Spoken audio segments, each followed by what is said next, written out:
দেশের ৬ বিভাগে বইছে তাপপ্রবাহ। রাঙ্গামাটিতে তাপমাত্রা উঠেছে ৪০ ডিগ্রিতে। বিকেলে মেঘাচ্ছন্ন হওয়ার আগ পর্যন্ত ঢাকার অবস্থাও ছিল অতি উষ্ণ। তীব্র গরমে নাকাল মানুষ। আবহাওয়া অফিস সতর্ক করে বলেছে, পরবর্তী ৭২ ঘন্টাও চলতে পারে এই তাপপ্রবাহ। দিনে অতি গরম অনুভূত হলেও রাতে অপরিবর্তিত থাকতে পারে তাপমাত্রা। এই রমজানে নিরাপদ বৈদ্যুতিক সংযোগের নিশ্চয়তায় ব্যবহার করুন বিজলি কেবলস। ঈদের ছুটিতে পরিবার নিয়ে বাইরে একটু সময় কাটাতে চান সবাই।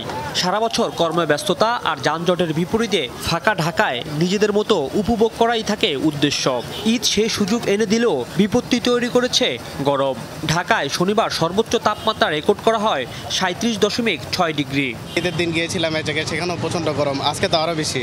আর একটু আগে তো টিকে যায়নি, প্রচণ্ড পরিমাণ গরম ছিল। তাপমাত্রা বাড়ার সাথে হাঁটা চলা একটু বিঘ্ন করতেছে, মানুষ একটা অস্থির ভাব। গরমটা আর একটু কম হলে বাচ্চা কাচ্চা নেই আর একটু ঘোরাঘুরি করা যায়, তো আর একটু বের হওয়ার পরে বুঝতেছি অনেক গরম। ঈদের মধ্যে ঘোরাটা খুবই মুশকিল হয়ে যাচ্ছে আমাদের জন্য। তাপমাত্রা যা থাকে গরমে প্রকৃত অনুভূতি থাকে তার চেয়ে কয়েক ডিগ্রি বেশি।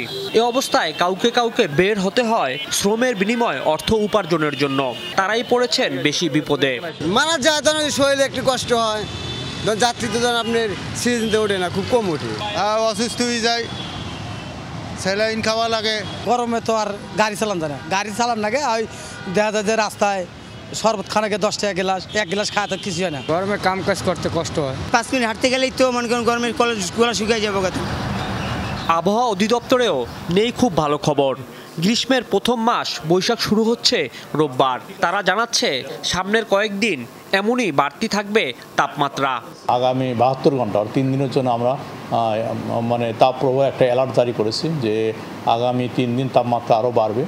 সেক্ষেত্রে হয়তো আপনার অনেক জায়গায় তাপমাত্রা ৪০-এর কাছাকাছি চলে যাবে, এমনকি ৪০ ডিগ্রি সেলসিয়াস এটা পার হতে পারে। শনিবার রাঙ্গামাটিতে সর্বোচ্চ তাপমাত্রা রেকর্ড করা হয় ৪০ ডিগ্রি, যদিও শুক্রবার রাতে ছিল সর্বনিম্ন ২৪ ডিগ্রি সেলসিয়াস। এই সময়ের মধ্যে কোনো ধরনের ঘূর্ণিঝড় ও বৃষ্টিপাতের তেমন কোনো সম্ভাবনা নেই বলে জানিয়েছেন আবহাওয়া অফিস।